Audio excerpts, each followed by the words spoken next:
안녕하세요. 저는 5살 아기를 둔 엄마이고, 현재는 마케팅 회사에서 일을 하고 있는 40살 여자입니다. 그리고 언젠간 남편과 함께 개인 회사를 차리고 싶은 여자이기도 하고요. 저희 남편도 저랑 비슷한 일을 했었는데, 잘 다니던 회사를 그만두고 혼자서 사업을 해보겠다며 4년째 프리랜서로 일을 하고 있어요. 솔직히 말이 프리랜서지.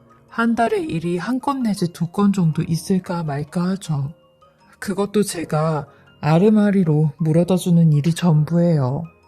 하지만 남편이 저 대신 아이를 돌보며 집안일을 했고, 이제는 곧잘 저보다 요리도 잘하더라고요. 여자와 남자의 역할이 바뀐 듯 했지만, 요즘엔 저희 같은 집들도 많아 그렇게 이상하다고 생각하지 않고 잘 지내고 있었어요. 일단은 남편이 집안일과 육아를 도맡아 했기에 저는 덕분에 편하게 직장을 다닐 수 있었죠. 비록 남편이 돈은 못 벌었지만 돈이야 제가 벌면 된다고 생각을 했고 더 열심히 일을 해서 여자치고 진급도 빨리빨리 한 편이었죠. 하지만 제가 이렇게 고생하는 걸 저희 시어머니는 너무 당연하게 생각하셨어요. 저희 시어머니도 워낙 성격이 억척 같으셔서 저한테 말도 막 하시는데 가끔씩 울진에서 저희 집에 올라오시면 항상 뭔가 마음에 안 든다는 표정으로 몇 날 며칠을 꿍해 계셨어요. 그리고 제게 항상 돈 번다고 유세 부리지 말고 남편 기죽이지 말라고 하시는데 나는 우리 돌아가신 성우 아버지가 평생을 일 안 하고 집에서 놀아도 기죽여 본 적은 없다. 그리고 나도 내가 돈 벌면서 집안일까지 다 했지. 유세 부린 적도 없어. 그러니까 너도 내 말 명심하고 우리 성우 무시하지 마라. 우리 성우가 지 아버지를 똑 닮아서 그런 거니까. 라며 남편을 옹호하고 감싸시는데 저런 말씀이나 좀 안 하셨으면 좋겠다고 생각했어요. 남편이 돌아가신 시아버님을 닮아 돈을 안 버는 게 자랑은 아니잖아요. 그러니 남편도 제 눈치를 싹 보며 시어머니에게 또 그 소리냐며 그만 좀 하시라고 했죠. 그래도 남편이 시어머니 앞에서 항상 제 편을 들어주었기에 든든하긴 했어요. 근데 이랬던 시어머니께서 어느 날부턴가 저희 집에 올라오지 않으셨고 연락도 잘 안 되셨어요. 저는 속으로 혹시 어머님이 나한테 뭐 삐지신 게 있으신가 싶어서 남편에게 물어보니 그런 거 없다며 요즘 이모네 횟집 일이 많으셔서 바쁘시다며 신경 쓰지 말라고 하더라고요. 너무 아무렇지도 않게 얘기를 하는데 저도 그런가 보다 싶었어요. 하긴 남편네 외갓집이 다들 울진 그 동네에서 사시면서 가족끼리 식당도 하시고 판매업도 하시고 그러시거든요. 그러던 작년 저희 시어머니한테 생각지도 못한 일이 터지게 되었고 제가 회사에 있을 때 남편에게 급하게 연락이 왔어요. 남편은 떨리는 목소리로 지금 어머니께서 쓰러지셔서 빨리 울진에 내려갔다 와야 될 것 같다고 하는데 저도 그 소식에 너무 놀라 그럼 나도 지금 갈 테니까 같이 가자고 했어요. 그러니 남편은 일단은 나 혼자 내려가서 상황을 볼 테니까 당신은 애랑 같이 집에서 기다리라고 하더라고요. 저도 그렇게 하는 게 낫겠다고 생각을 했고 조심히 잘 갔다 오라고 했어요. 사실 제가 따라가려고 했던 것도 남편이 당황을 하거나 무슨 일이 생기면 운전도 제대로 못해서 제가 운전을 하고 같이 가려고 했던 거였거든요. 그 소식에 저도 일이 손에 잡히지 않았는데 남편은 얼마나 더 그럴까 싶었어요. 그리고 나서 저녁이 돼서야 남편한테 연락이 왔는데 정말 다행히 어머님은 한 동네에 사시는 이모님 덕분에 발견이 빨리 되셔서 위험한 상황은 모면했다고 하더라고요. 남편은 그래서 말인데 내가 며칠 동안은 엄마 병원에서 엄마 간호 좀 하고 올라가야 될 것 같아 라고 했어요. 하필이면 그때가 딱 화요일이라 제가 내려가기도 애매해서 어떻게 하는 게 좋겠냐고 하니 여기는 걱정하지 말고 당신은 그냥 일 나가. 그리고 우리 준호는 당분간 장모님한테 맡기든가 어린이집 종일반으로 맡기든가 한번 알아봐봐 라고 해서 알겠다며 그런다고 했죠. 그렇게 며칠 만에 올라온 남편은 제게 할 말이 있다며 여기 좀 앉아보라고 하는데 무슨 얘기를 하려고 하는지 무게를 엄청 잡더라고요. 저는 남편이 시어머니를 모시자고 하는 말인지 알고 어느 정도는 마음의 준비를 하고 들었어요. 근데 저기 여보, 나 우리 엄마 때문에 주말마다 울진에 내려가야 될 것 같아 라고 하는데 왜 그러냐고 물어보니 엄마가 이번에 쓰러지시면서 그 순간 굉장히 불안하셨나 봐. 이렇게 아무도 모르게 혼자 저 세상 가는구나 생각이 들으셨다는데 그러면서 나보고 일주일에 한 번씩 엄마 얼굴 보러 내려오면 안 되냐고 하시는데 나도 가만히 생각해보니까 여태 엄마한테 아들 노릇 한번 제대로 해본 적도 없고 용돈도 매달 들여본 적도 없어서 이렇게나마 아들 노릇 해야겠다는 생각이 들더라고. 그래서 당분간은 그렇게 한다고 했어. 그리고 나 혼자 내려갔다 올 테니까 당신은 굳이 신경 안 써도 돼. 주말엔 당신도 쉬어야 하고 우리 준호도 챙겨야 되잖아 라고 하는데 저는 무조건 그렇게 하라고 했어요. 사실 시어머니를 모실 생각을 하다가 뜻밖의 얘기를 들으니 뭔들 싫다고 하겠나요. 그래도 제가 며느리니까 며느리 노릇은 해야 해서 이번 주 주말엔 나도 같이 내려가자고 했어요. 어머님 얼굴 한번 뵙긴 해야 될 것 같다고 했죠. 어머님 쓰러지시고 나서 연락도 안 됐는데 나도 같이 가자고 하니 시어머니가 저 고생시키지 말라고 했다는 겁니다. 저희 시어머니 여태 그런 말씀을 단 한 번도 하신 적이 없었던 분이신데 남편 말로는 시어머니가 그렇게 되시고 나니까 조금 변하신 것 같다고 했죠.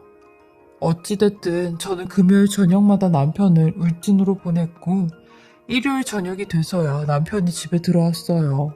맨날 초죽음이 된 얼굴로 집에 오는 남편이 안쓰럽기까지 했어요. 본인도 힘들 텐데 한 3달을 꾸준히 울진에 내려가더라고요. 그러던 어느 날 제가 일 때문에 남편의 컴퓨터를 하고 있었는데 남편이 차마 로그아웃하지 못한 메신저에 어떤 사람이 메시지를 하나 보냈고 저는 그 메시지를 보게 되었어요. 근데 내용이 좀 이상했어요. 준호 아빠, 내일은 울진으로 낚시 가는 거죠? 지난주 속초에선 완전히 공쳐서 내일은 우리 꼭 성공해요? 라는 내용이었죠. 순간 그 말이 무슨 소리인가 싶었고 혼자 별의별 생각을 다 하기 시작했어요. 저는 설마 하는 마음에 먼저 남편에게 여보, 내일은 나도 같이 어머님 뵈러 가자. 나 내일 월차 쓰면 되니까 준호도 데리고 가자. 어머님이 우리 준호 얼마나 보고 싶어 하시겠어? 라고 단도직입적으로 얘기를 하니 남편이 계속 말을 이리저리 둘러대며 그냥 나 혼자 갔다 올게. 당신 월차를 왜 우리 엄마한테 써? 아깝잖아. 그리고 준호도 차 오래 타면 멀미 심하게 하는데 그냥 나 혼자 다녀올게. 라는데 이때 남편의 수상한 행동과 말투에 쎄한 느낌을 받았고 남편의 뒤를 밟아야겠다 생각했어요. 그렇게 저는 남편 모르게 차까지 렌트를 시켜놨고 무작정 집 앞에서 남편 차가 나올 때까지 기다리기 시작했죠. 그리고 한 5시쯤 되니 남편 차가 아파트 주차장에서 나오는 걸 봤어요. 저는 이때다 싶어 남편의 뒤를 쫓아갔는데 아니 남편 옆 조수석에 어떤 사람이 앉아있는 겁니다. 언뜻 보이는 뒷모습이라 얼굴이 보이진 않았지만 옆에 누가 탄 걸 확신했죠. 그리고 왠지 그 사람이 여자인 것 같다는 촉이 왔어요. 남편의 차는 어제 둘이 얘기했던 대로 울진을 향해 가고 있었고 저는 운전을 하면서도 몇 번이나 피가 거꾸로 쏟아 죽는지 알았어요. 여태까지 시어머니한테 간다는 말이 다 거짓말이고 저를 속였다는 생각에 화가 치밀어 올랐죠. 그렇게 남편은 한참을 달려 휴게소에 들어갔고 저도 따라서 휴게소에 들어갔습니다. 그리고 얼마 뒤 남편과 남편 옆에 있던 사람이 차에서 내리는데 역시나 제가 생각했던 일이 현실로 다가왔고 조수석에 앉아있던 사람이 여자라는 걸 알 수 있었어요. 그 여자는 차에서 내리자마자 남편 옆으로 쪼로로 다가가더니 남편의 손을 잡는데 그 모습에 당장이라도 뒤집어 엎을까라는 생각이 수도 없이 들었습니다. 저는 이를 갈며 그 현장을 전부 다 동영상으로 찍어놨고 끝까지 미행을 하기 시작했어요. 역시나 그 둘의 목적지는 바로 울진 바다 앞에 있는 조용한 펜션이었습니다. 둘 다 아주 익숙하다는 듯이 서로 팔짱을 끼고 허리를 감싸며 펜션 안으로 들어가는데 1층 슈퍼에서 한참 동안 이야기를 하고 올라가더라고요. 전 그 모습을 보고 바다 낚시 가능이라고 쓰여진 1층 슈퍼로 전화를 걸었어요. 그리고 이것저것 물어봤죠. 내일 새벽에 낚시를 하러 갈 건데 몇 시까지 나가야 하는지, 그리고 배는 몇 시간이나 타는지 전부 다 물어봤습니다. 왜냐면 이 사실을 울진에 사는 시어머니한테 전부 다 알려야겠다고 생각을 했거든요. 근데 가만히 생각을 해보니 어쩌면 시어머니가 쓰러졌다는 말도 거짓말일 수 있겠구나라는 생각이 드는 겁니다. 저는 일단 시어머니한테 전화를 해봤는데 또 연락이 안 됐어요. 이건 누가 봐도 남편 놈이 저랑 시어머니가 서로 연락을 하지 못하게 만든 느낌이었죠. 그래서 직접 시어머니와 남편의 친척 어르신들을 모시러 가기로 마음을 먹었습니다. 남편이 아주 친절하게도 지 고향인 울진으로 상간녀와 같이 낚시를 왔으니 저 광경을 저뿐만이 아니라 모든 사람들이 봐야 된다고 생각을 했거든요. 남편이 여태까지 아주 저를 호구 등신으로 기만했다는 생각에 가만히 있으면 안 될 것 같았어요. 그렇게 저는 그날 밤 뜬 눈으로 밤을 지새웠고 새벽에 남편과 그 여자가 두 손을 꼭 잡고 배를 타러 나가는 것까지 전부 다 보았습니다. 그리고 나서 곧바로 시어머니네 집으로 갔죠. 배를 몇 번씩 누르니 시어머니가 나오셨고 저를 보더니 또 한 번 놀라셨어요. 저는 그런 시어머니에게 어머님, 몇 달 전에 쓰러지신 건 어떠세요? 이제 몸 좀 괜찮으세요? 라고 하니 시어머니는 매우 벙찐 표정으로 얘가 이 새벽에 난데없이 찾아와서 지금 뭐라는 거야? 얘, 너 어디 아프니? 내가 쓰러지긴 뭘 쓰러져? 이렇게 건강한데. 너야말로 유방암 수술 받는다며. 나 때문에 스트레스 받아서 암 생겼다고 했다며. 그래서 나보고 니네 집에 오지 말게 하라고 했다며? 라는데 역시나 남편놈 이런 식으로 저랑 시어머니한테 거짓말 이간질 시킨 거죠. 시어머니한테는 제가 병에 걸렸다고 하고 저한테는 시어머니가 아프다고 하면서 작업을 싹 다 쳐놓은 거네요. 지 바람 피려고요. 저는 그 말에 어이가 없어. 준우 아빠가 그래요? 제가 유방암에 걸렸다고요? 라며 헛웃음을 쳤죠. 그러니 시어머니도 저를 이상한 눈으로 쳐다보며 너 진짜 아프다더니 머리까지 어떻게 된 거냐? 라고 하는데 저는 그런 시어머니에게 어머님 아들 지금 울진에 와 있는데 가서 보실래요? 펜션까지 잡아뒀는데 어머님하고 이모님들 점심 대접한다고 하니까 제 차로 다 같이 가시죠. 라고 했죠. 그러니 울진 왔으면 집에서 자야지. 왜 집 놔두고 펜션을 빌렸냐며 네가 그러자고 했냐고 또 제 탓을 하는데 저는 아무런 대답도 안 하고 시어머니랑 친척분들 모시고 남편이 돌아오는 바닷가에서 가만히 지켜보고 있었습니다. 왜 여길로 왔냐고 다들 그러시길래 남편이 이제 배 타고 들어올 거라고 똑똑히 봐두시라고 했네요.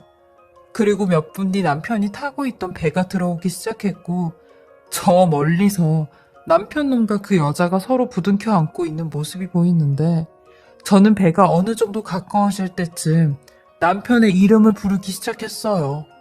그러니 남편은 지 이름 소리에 고개를 갸우뚱거리다 저와 식구들을 보게 되었고 갑자기 안고 있던 그 여자를 내팽개치며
바다로 뛰어내리려고 하는 겁니다. 그러니 그 여자가 남편 놈을 붙잡고 같이 배에 탄 남자분들도 남편 놈을 붙잡았어요. 그 모습을 본 시어머니는 우리 성호 지금 누구랑 있는 거냐며 쟤 왜 저러고 있냐고 하는데 전 그런 시어머니한테 어머님 아들 여태 저 여자랑 바람 피고 다녔어요. 지금 그 현장에 나와 있는 거고요. 라고 하니 시어머니 얼굴 완전 새빨개지셨고 배가 정박을 하자마자 남편놈 미친 듯이 앞만 보고 뛰어가는데 전 그런 남편놈을 잡아 지금 어딜 도망가냐고 했어요. 네가 이렇게 도망가면 불륜 저지른 게 사라지냐고 너 오늘 개망신 한번 당해보라며 난리를 쳤죠. 그리고 그때 그 여자 면상도 제대로 봤는데 세상에 그 여자는 바로 저희랑 같은 동 라인에 사는 우리 아들이랑 같은 유치원에 보내는 애기 엄마였습니다. 가끔 엘리베이터랑 유치원에서 마주쳐서 얼굴은 알고 있었는데 이러니 주차장에서부터 둘이 같이 차를 타고 나온 거였죠. 저는 그 여자 보자마자 아주 점잖고 교양 있게 말했어요. 민서 어머님, 이 사진들 집에 가서 민서 아버님께 아주 자세히 상세히 다 보여드릴게요. 그리고 2번 다시 우리 동네에서 아주 얼굴 못 들고 다니게 할 테니까 각오도 단단히 하시고요. 알겠어요? 라고 하니 그 여자 제 앞에 와서 무릎을 꿇으며 손을 싹싹 빌고 죄송하다고 이번 딱 한 번 그런 거라며 몇 번 만나지도 않았다고 한 번만 용서해달라고 하는데 나는 절대 용서 안 되니까 법원에서 보자고 했네요. 그리고 시어머니한테 남편은 밀어 던지며 이 남자 다시 반품할 테니까 데려가시라고 했어요. 꼴의 남자라고 돈도 못 버는 주제에 내 돈으로 이딴 짓거리 하고 다녔냐며 소리를 질렀죠. 그러니 시어머니는 동네 사람들 다 듣게 조용히 좀 하라고 하고 남편도 제 앞에서 무릎을 꿇으며 잘못했다고 한순간의 실수였다며 나 자기 없으면 못 산다고 하는데 내 집에 들어올 생각도 하지 말라고 네 엄마랑 둘이서 살라고 했네요. 저는 그렇게 이 모든 사건들 동영상과 사진으로 죄다 다 찍어놓았고 바로 이혼 서류 접수하러 법원 갔습니다. 그리고 소송하게 되었는데 소송하면서 알게 된 사실들이 더 충격이었어요. 이 2사람은 애들 어린이집 보내고 나서 집에서 대놓고 불륜을 저지르고 있었더라고요. 저나 그 여자의 남편이나 뼈 빠지게 밖에서 돈 벌어다 주니 지들은 편하게 집에서 이짓거리 하고 있었다는 건데 그 소리를 듣는데 너무 기가 차서 제 인생이 다 억울하더라고요. 저는 절대로 남편은 용서할 수가 없었고 양육권과 재산분할 그리고 위자료까지 싹 다 받아낼 심상으로 소송에 임했죠. 그렇게 저는 재판에서 원하는 결과를 얻을 수 있었고 상간녀 위자료 소송까지 승소를 하게 되었어요. 그리고 이미 소송을 하기 전부터 동네에 상간녀 소문이 쫙 다 퍼져서 상간녀는 벌써 이 동네를 떠나야 했죠. 남편놈도 제가 진작에 내쫓아서 소송 기간에도 얼굴 안 보며 살았습니다. 일주일에 한 번씩 집에 찾아와서 한 번만 봐달라고 싹싹 빌었었는데 저는 올 때마다 경찰에 신고했어요. 이렇게 길고 긴 소송이 끝이 나고 현재는 아이를 혼자 키우며 워킹맘으로 일을 하고 있는데요. 5살 먹은 저희 아들이 가끔씩 지 아빠를 찾곤 하는데 아빠의 빈자리가 느껴지지 않게 제가 더 노력하며 살아야겠다는 마음을 갖고 있습니다. 사실 굉장히 담담하고 차분하게 일을 해결한 것처럼 보이지만 제 속은 문드러질 대로 문드러져서 상처만 남은 상태예요. 소송이 끝난 지 얼마 되지 않아 아직까지도 그 후유증이 어마어마하죠. 하지만 잘 이겨내보려고 노력하는 중입니다. 이렇게나마 글로 제 속사정을 이야기하니 조금은 마음이 치유가 되는 것 같아요. 제 글을 들어주신 분들도 힘든 일이 있으시다면 저 같은 사람 보시면서 마음의 치유를 하셨으면 좋겠고요. 항상 행복만 가득하시길 바라겠습니다. 지금까지 살해자분의 글을 읽어보았는데요. 전 남편분 정말 그렇게까지 해서 살해자님의 가슴에 대못을 박았어야 했나 싶어요. 어떻게 아이들 유치원 학부모끼리 그런 일을 벌였을까 싶어요. 전 남편분이 살해자님을 속인 것도 배신이 크시겠지만 상대방을 알았을 때 더 배신감이 드셨을 것 같아요. 그래서도 담담한 심경이 많이 느껴졌는데 저는 되려 그 담담함이 더 슬퍼 보이시는 것 같아 마음이 안 좋았습니다. 부디 잘 이겨내시고 살해자님도 항상 좋은 일만 가득하시길 진심으로 바라겠습니다. 기운 내시길 바랍니다. 지금까지 커피앤톡이었습니다.